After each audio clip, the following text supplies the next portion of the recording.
Hello, thanks for attending my talk.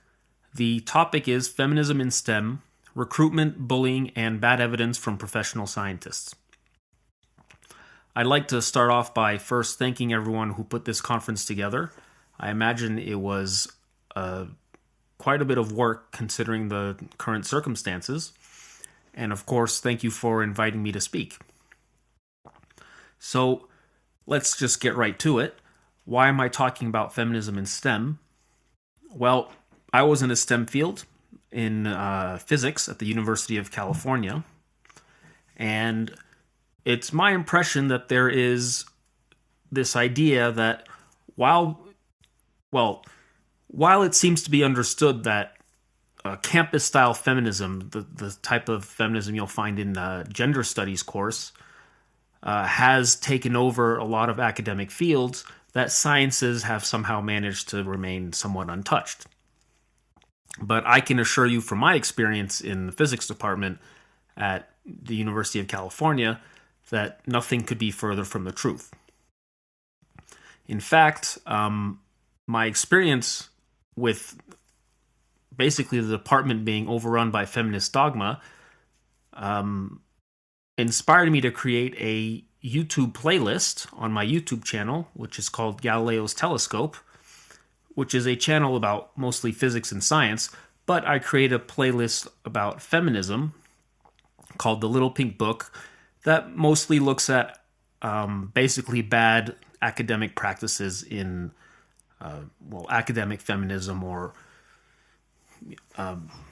bad research practices in general found in feminism, and how they basically manipulate statistics to ensure they get the results that agree with their theories.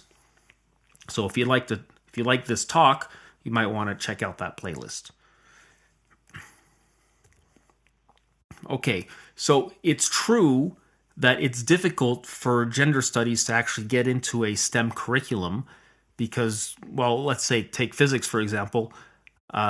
How are you going to actually stick a gender studies or gender studies ideas in, let's say, a calculus class? It's just not really that possible. But they have other ways of doing it. One way is to simply take over the administration. But another way, which is by far the most effective way, is that, at least in physics, and I'm going to use physics as the example, but from what I can tell, it's pretty much the same in all STEM fields. Well, in physics, they have created these advocacy groups for women that, they're at every university and they're pretty much always called Women in Physics, or WIP is the abbreviation. Don't be fooled by the name here. These groups have nothing to do with women doing physics. And in fact, they are basically just gender studies courses that have been or found their way into a physics department. Now, if these groups were just a bunch of women getting together doing physics, or just some social group for women, there'd be nothing wrong with them. But actually, the point of these groups is to ensure that the female students come out as good feminists and to convince them that they are basically a oppressed class within the physics department and that it's because of men.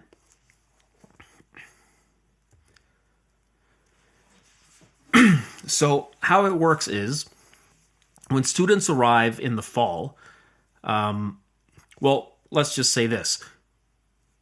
Throughout the year, there are usually maybe 3 or 4 talks about the status of women in physics, but they tend to be concentrated in the fall because that's when the students arrive, and that's when you gotta recruit them as soon as they get there. And I've been to many of these talks, and basically they all work the same way. Most of the talk is about scaring the living daylights out of the women who just arrived, and by telling them that basically their careers are doomed because they've arrived in a sexist environment that's a boys' club, and the boys want to keep it that way, and as a result, they will be actively discriminated against, and their careers will be sabotaged by these boys who don't want the women there. And that's just the least of it, because If they're nice to you, then you really got to be careful because they might just be luring you in to eventually take sexual advantage of you. Okay, so now that these girls who have just arrived are terrified, in the last 15 minutes or so of the talk, they offer them salvation. They say, yes, it's horrible, but don't worry. If you join women in physics, as women, we can stick together and we can overcome, and your dreams will come true.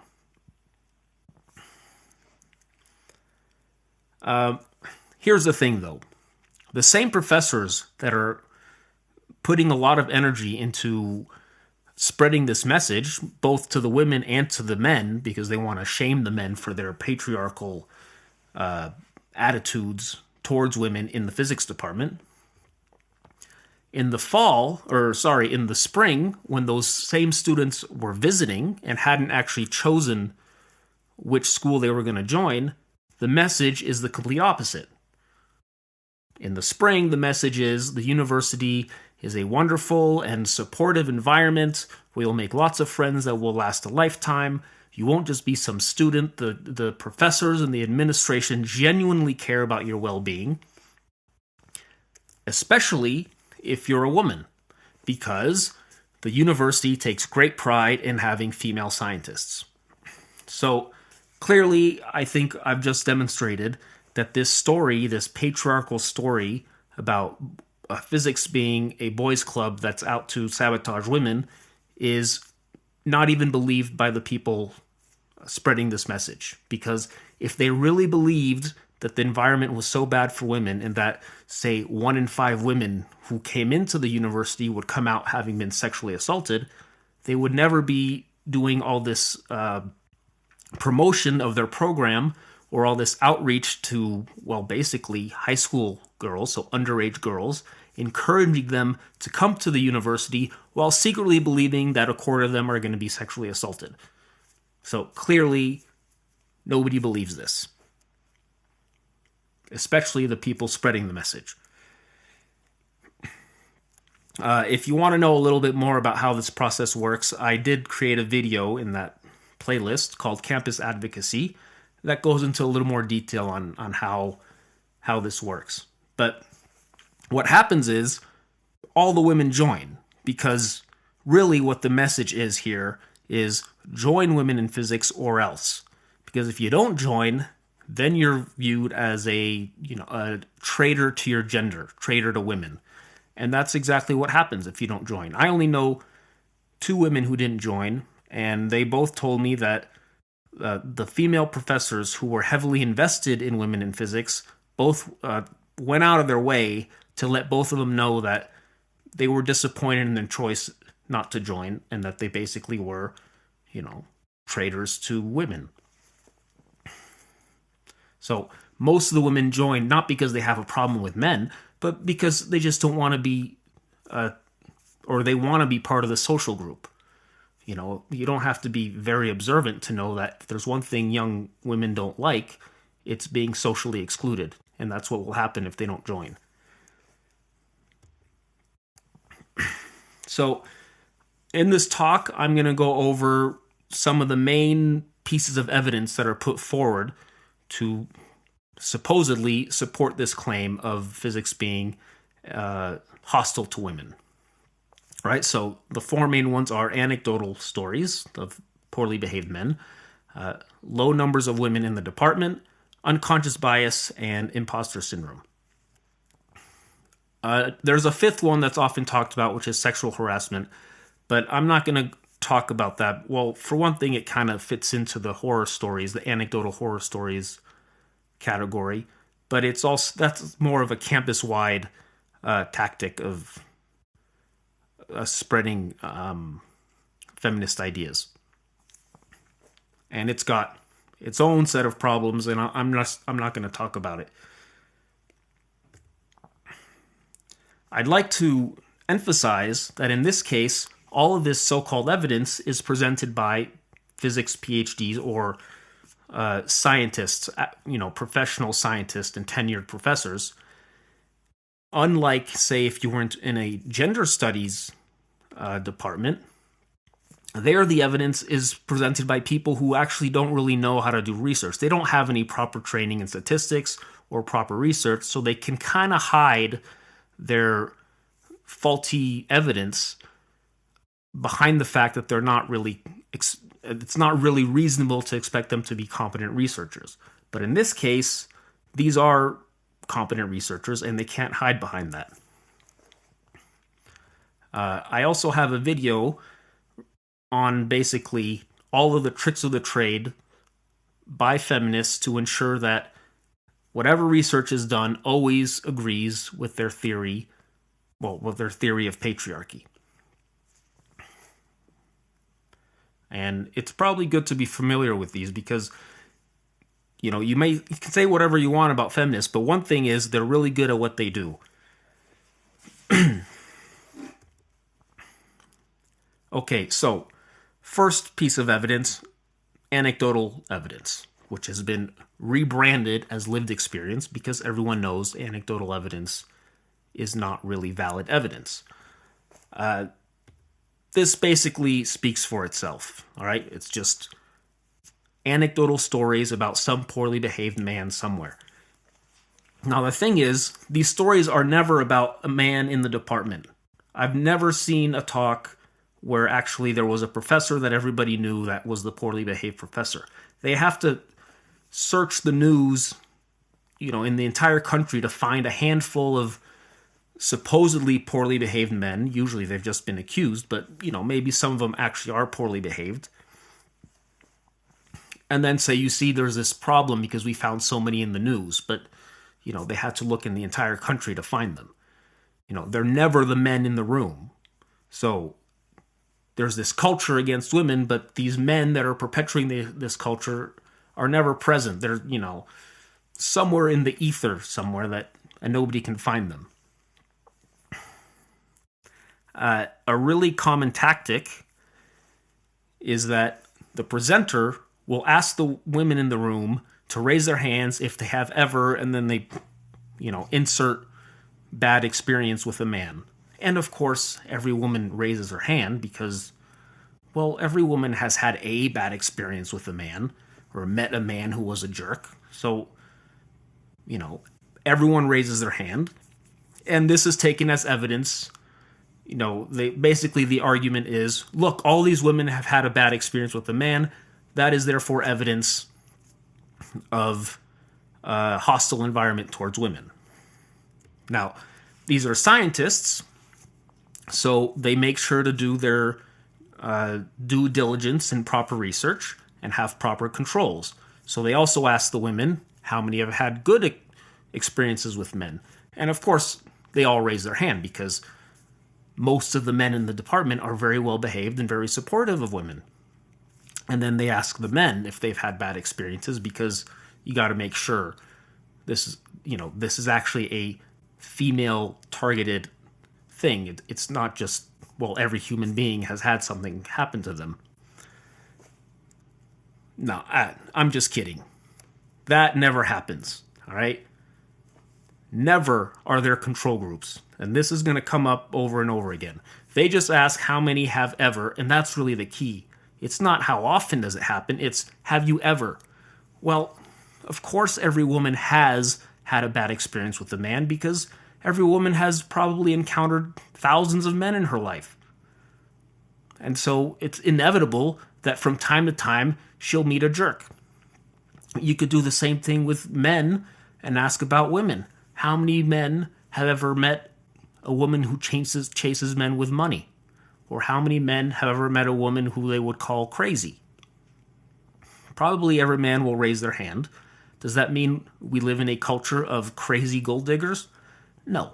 It means that there's a lot of women in the country, and men meet a lot of women, and, you meet enough women, occasionally you're going to meet a crazy one, or a one that's a bit of a gold digger, even if they're very rare.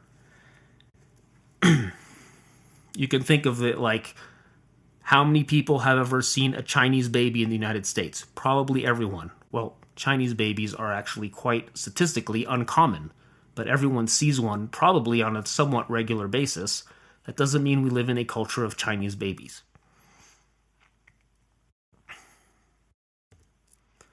Okay. Next piece of evidence, underrepresentation of women. The argument goes as follows. Women are 50% of the population. They're less than 50% of the people in physics. Therefore, women are being discriminated against. Well, this is just logically false. What they're saying is, if women are discriminated against, that would result in lower numbers of women in the field. Since there are lower numbers of women in the field, we can conclude that women are being discriminated against. It's just wrong. It's a logically false argument. In fact, I once asked the presenter, who had just given a talk that was basically entirely based on this argument, I asked her, why are you using this as a standard when you and everyone in the room knows it's just logically wrong? And she answered me, well, yeah, I know, it's not actually a sound argument, and it doesn't actually prove that there's discrimination, but it's a good first approximation. Okay, this is typical physics talk, because physicists love first approximations. In fact, most of physics is based on first approximations. The problem is, it's not a good first approximation. It's just logically false. Statements that are logically false are not approximately true, or are not, to a good first approximation, logically true. They're just false. And as if to prove my point, right after I asked that question, a professor raised his hand and started to point out that there are more women on campus as a whole than men, and before he could even finish his sentence, the whole auditorium, which had probably a couple hundred people in it, went up in groans. So everyone in the room understood this was just completely faulty logic, but nobody groaned when the presenter was using it because it gave, the acceptable outcome. Right, so more than 50% women on a university campus does not imply discrimination towards men. This argument is also used to claim that the physics GRE is discriminatory towards women because the average score on the physics GRE of women is slightly lower than the men's average score. But again, you could do the same logic with grades, where girls tend to have higher grades than boys, and nobody's doing that.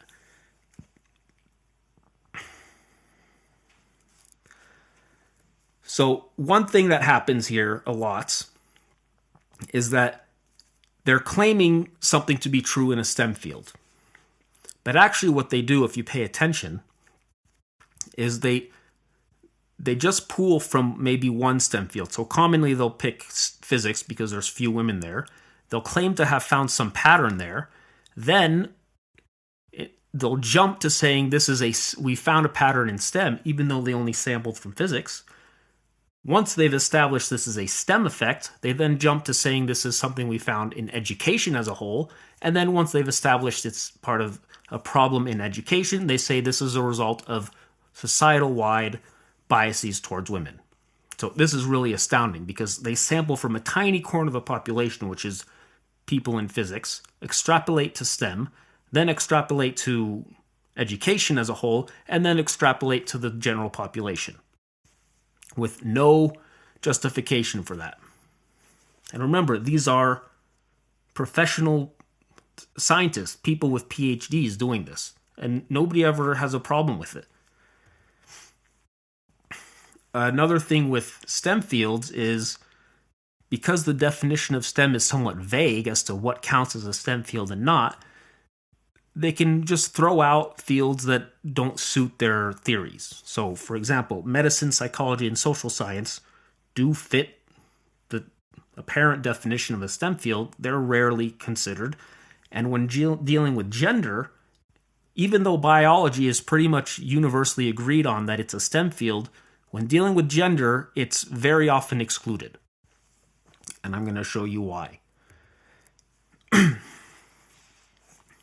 Here is a plot of the most common majors the most common majors in the United States. So the first one is business, but the next four are health professions, so medicine, social sciences, psychology, and biological sciences. So those four, which are excluded from STEM fields, are the largest STEM fields by population, and they're all predominantly women.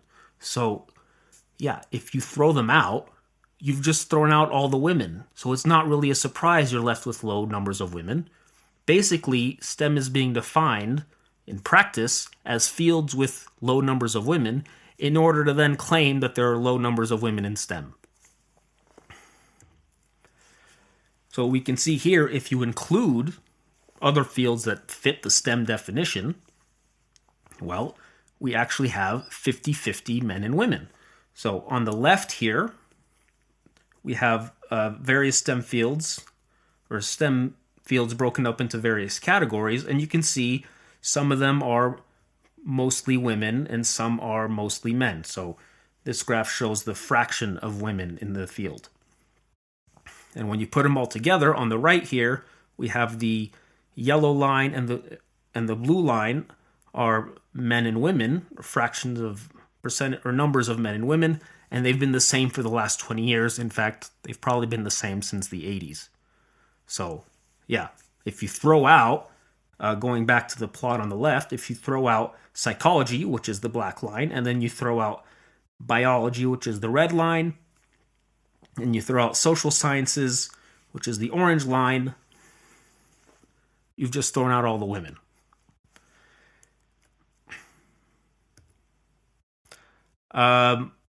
Okay, this is about the replication crisis, but I think I'm going to skip it because this is taking a little longer than I expected. But basically, this just says that there's been a recognized problem that a lot of psychological papers can't be replicated, like somewhere between a third and 1% to about 1% have never been replicated. When you try to replicate them, only about a third can be replicated. But I'm not going to go much into this except to say that most of these problems come from basically social priming type studies, which include things like unconscious bias and imposter syndrome, which are the next two pieces of evidence that I'm going to look at.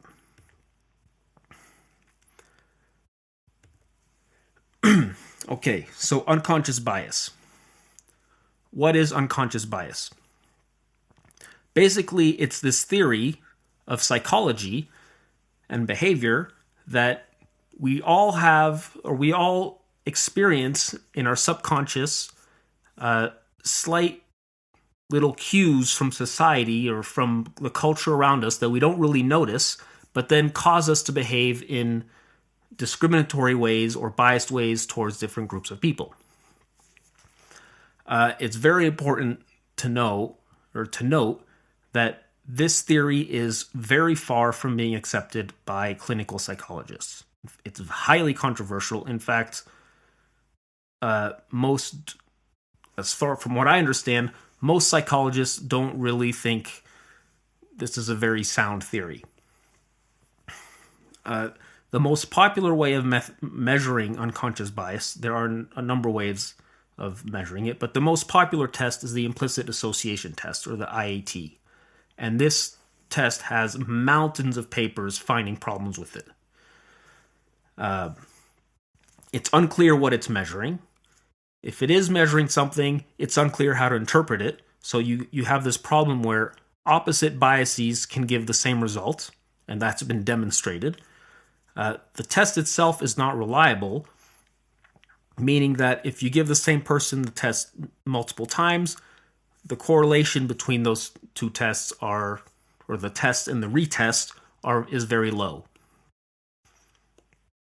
And it's not valid, meaning it doesn't predict behavior. And most importantly, there is zero evidence whatsoever that results from the IAT correlate to real-world discriminatory behavior. None. Now, when this is presented in a physics talk, for example, They never say any of this. All they do is they say there is unconscious bias, and that's basically it. They just talk about its existence. They don't talk about that it's controversial or anything. It's basically talked about as if this is hard science and completely agreed upon by all psychologists. But they don't tell what the results of the tests are. They just say it exists. And then it's implied, because unconscious bias exists, everyone is unconsciously biased against women. Well, the problem is, even though this test has all these problems, or this theory has all these problems, there is one exception, possibly, which is gender. Because the one result that has been found numerous times, replicated numerous times, using multiple methods of testing, not just the IAT, is that everybody is biased in favor of women, or shows unconscious bias in favor of women, especially women. This has been dubbed the women are wonderful effect, and social scientists and feminists have been bending over backwards for basically 30 years now, trying to somehow reinterpret this as bias against women. So basically what they're trying to do is somehow find a way to argue that the subconscious tendency to be biased in favor of women is evidence that people are biased against women.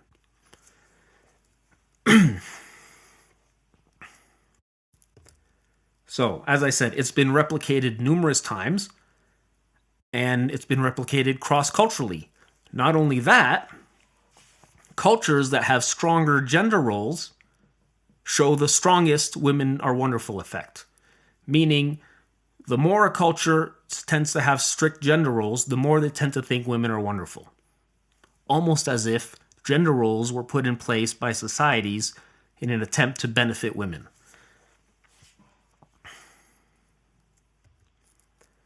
The effect can be moderated by some things, like if your relationship with your parents. So if you have a good relationship with your mother or your father, you tend to think good things about the gender of your mother or your father, depending which one you have a good relationship with. It's also been shown that people with active sex lives tend to think good things about the opposite gender, which shouldn't really come to much of a surprise, but it probably does maybe, well, I'll let you speculate on what it might say about the sex lives of feminists. And here's the kicker. Not only do they find that people are pretty much universally biased in favor of women, with an asterisk that this unconscious bias thing can be reliably measured. So there's a big asterisk on this. But to the extent that you believe it, this is the most robust result that does exist in the theory of unconscious bias. But so not only are people unconsciously biased in favor of women, but they found that men lack the mechanism to be unconsciously biased against women.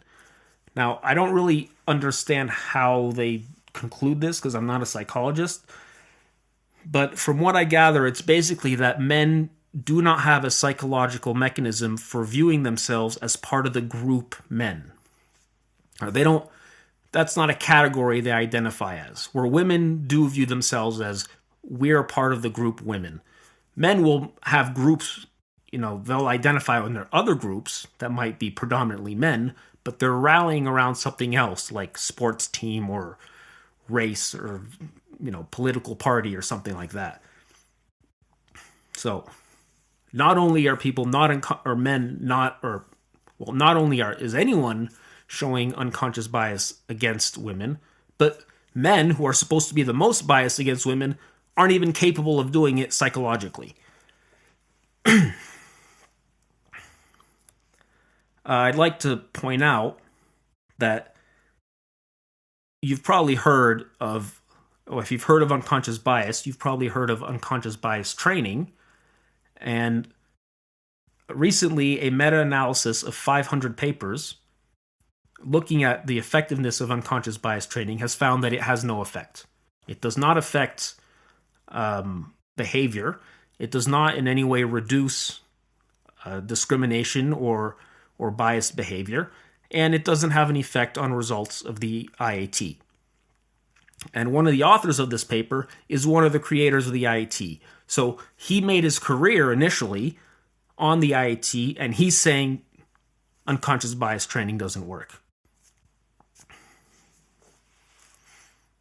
So, whenever you hear this stuff in a department about unconscious bias training, at this point, I would argue it's maybe the largest pseudoscience of our time. Now you can see why, when they present this stuff as evidence of this discrimination against women, they never tell you the results of unconscious bias testing, because they're actually the exact opposite of what they're trying to claim.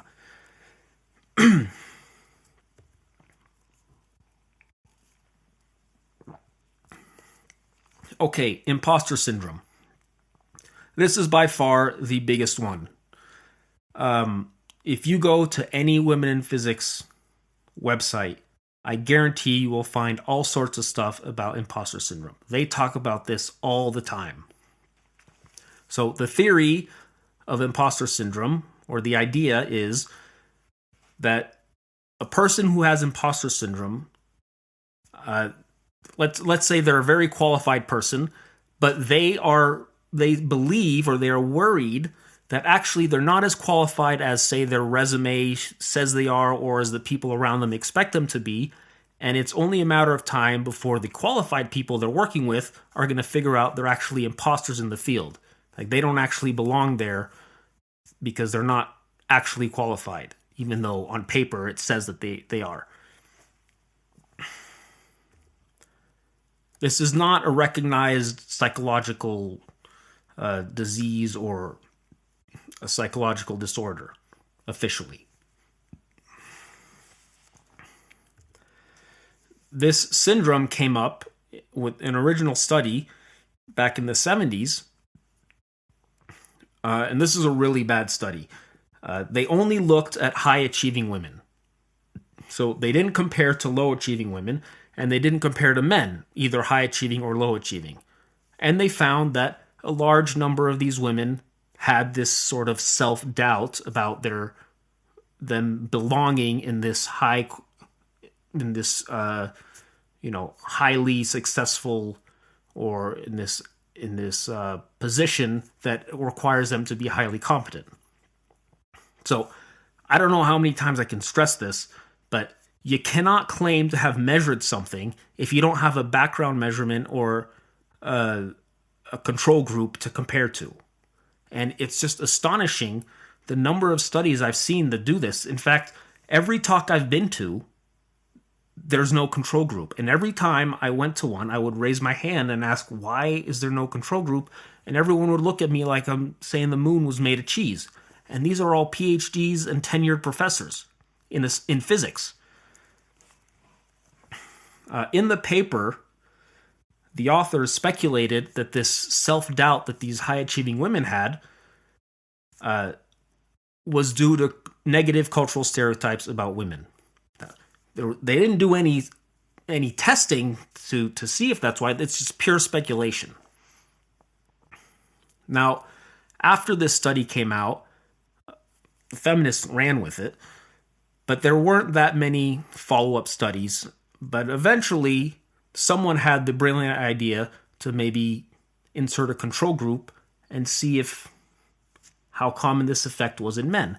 And by the time the 90s came around, it was pretty much agreed upon this is just as common in men as it is in women. In fact, about 75% of the people have this sort of psychological self-doubt about their own qualifications. And this is supported by the original author. Right? The original author, Clance in this case, has said, by the time the 90s got around, has said, yeah, this is just as common in men. It's got nothing to do with gender. It's not even really clear it's a real thing, since 75% of the population has it. It's just normal human psychology. But by that time, it was too late. But it gets worse, okay? This is not what imposter syndrome is, according to psychologists. It is not a result of being surrounded by people of different demographic than yourself. That's not what they mean by imposter. It's imposter in the sense that you're not a qualified person surrounded by qualified people and nobody knows about it yet, but it's only a matter of time before you're found out. But the physicists, and probably other STEM field professors, have flipped this and said, and now they're using it as imposter means you're surrounded by people who aren't of your demographic. Right? This is basically just flat out invention by, I think, probably by physicists, or at very least by people who are not psychologists. So, for example, a few years back, one of the UC schools hired 3 female physicists, and they bragged about it in their newspaper. It was big news among the UC schools. And I just want to read to you what this article says. So, you can ignore this graph, it's not really relevant. So I'm just going to read what the article says here. According to the American Institute of Physics, female graduate students and postdocs in those fields are frequently hampered by the imposter syndrome. Okay, let's stop right there. Who is this according to? American Institute of Physics, not psychologists. Right? There is no reason to believe they have any qualifications to make claims about psychology. Right, then they go on to define what imposter syndrome is. And they say, the belief that they don't really belong in the scientific disciplines dominated by men, that's not imposter syndrome. All right? Nowhere in the psychological literature is that how imposter syndrome is defined.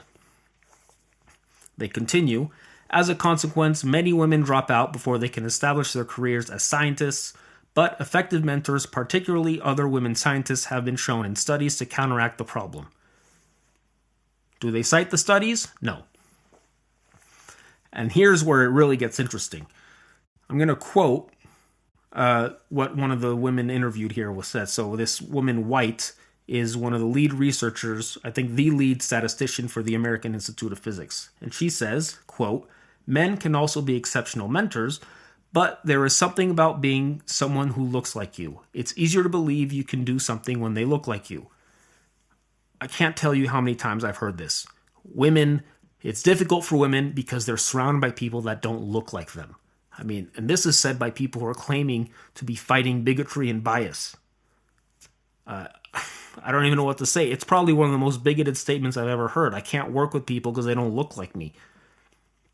I guess it's good for the white women that there's not a lot of black physicists either because, then they'd really have imposter syndrome if they were surrounded by black men.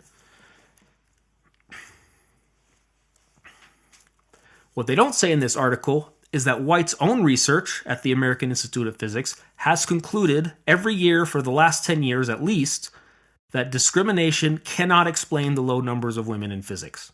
All right, so White herself has said it, or her team has said it, 10 years in a row at least.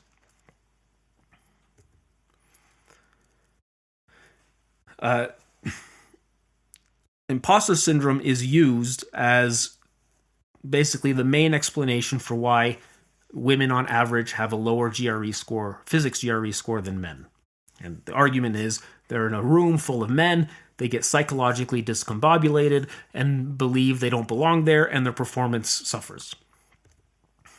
Well, this can be actually easily tested because this would mean that if you just change the demographics for the same test, the scores would change, or the gender gap would change. Also, since this has nothing to do with the test and just being surrounded by a bunch of men, the effect should also be there in different tests in which there's mostly men. Well, let's take a look at the first claim. It's true that the average physics GRE score is lower for women than men by about 10%. And it's true that women are the minority. Today, they're about 20% of people in physics. The problem is The gender gap is also there on the general GRE, and women there are the majority. In fact, the gap is larger on the general GRE than on the physics GRE. So, how do you explain that? They can't claim imposter syndrome here. On the SAT, we have a similar problem. There's a slight gap, or a slightly higher male score, and women are a slight majority. ACT, also women are a slight majority, but okay, it's a 1% difference. We might as well say there's no gap. Is anyone really looking that closely at ACT scores to down to 1% difference? And all this, by the way, is happening while the number of women in physics has increased over the last 30 years or so.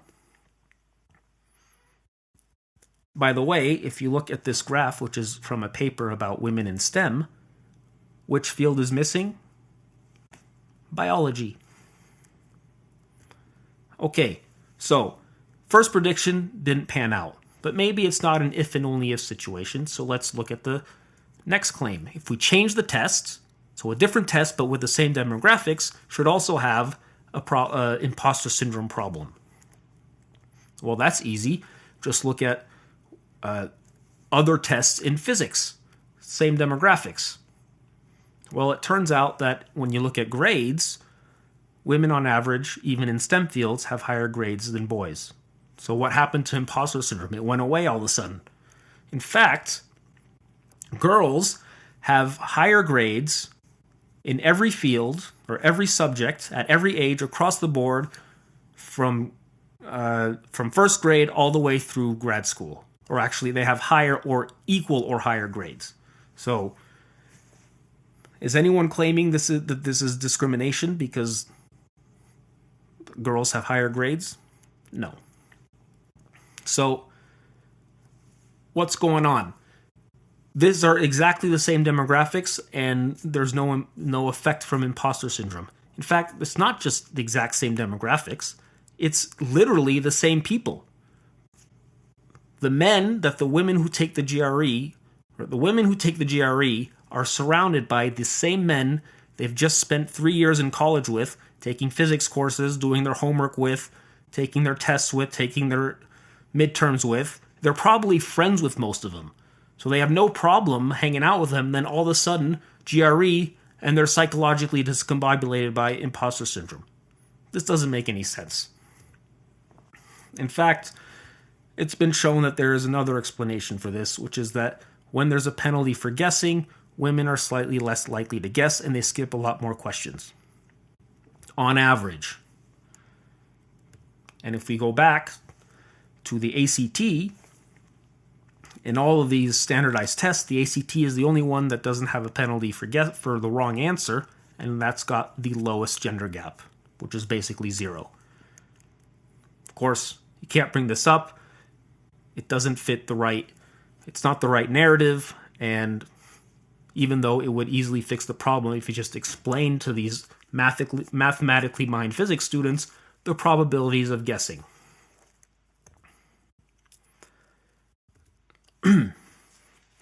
So, okay, let's go back to this statement that it's difficult for women because most of they don't have mentors that look like them.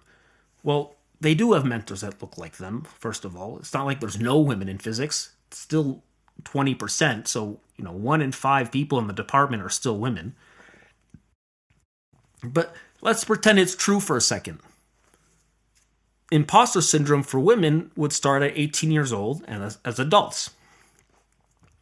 But education doesn't start in college. It starts when you're a kid. And for the 12 years of education prior to college, women are the majority of the mentors. And it's happening to children. So that must mean that the young, impressionable minds of boys have just spent, of little boys, have just spent 12 years of imposter syndrome before they've arrived in college. So they must have some, 12 years of baggage and psychological discombobulation because all they had were female teachers. So women come in with a large head start in college. Is anyone claiming this? Of course not. In fact, it doesn't explain Well, this doesn't explain women leaving the field, not only because of everything I just said, but women leave the field even in female-dominated fields. So if you look at biology here, which is the orange line, it's about 60% women for bachelor's degrees, which is the left graph here. And the right graph here is PhDs, fraction of women. And we look at the orange line, it's gone from 60% down to less than 55%. So that's a female-dominated field, and yet women are still leaving more disproportionately compared to men. So how do you explain it? You can't use imposter syndrome to explain that. And by the way, let's just note here, blue line is all STEM fields, and they've included biology here. And look, over 50% women. If you just include biology, you have over 50% women in STEM. Okay, so what is the evidence for bias against women in STEM? Basically, there is none. All right? They couldn't find any in policy. They couldn't find any in people's behavior. They couldn't find it in the language. In fact, they couldn't even find it in people's conscious thoughts. They had to resort to claiming it was in our subconscious, even though actually in our subconscious, if anything, it's bias in favor of women. And they couldn't find it using proper research. They have to exclude control groups. They have to throw out data that doesn't agree with them.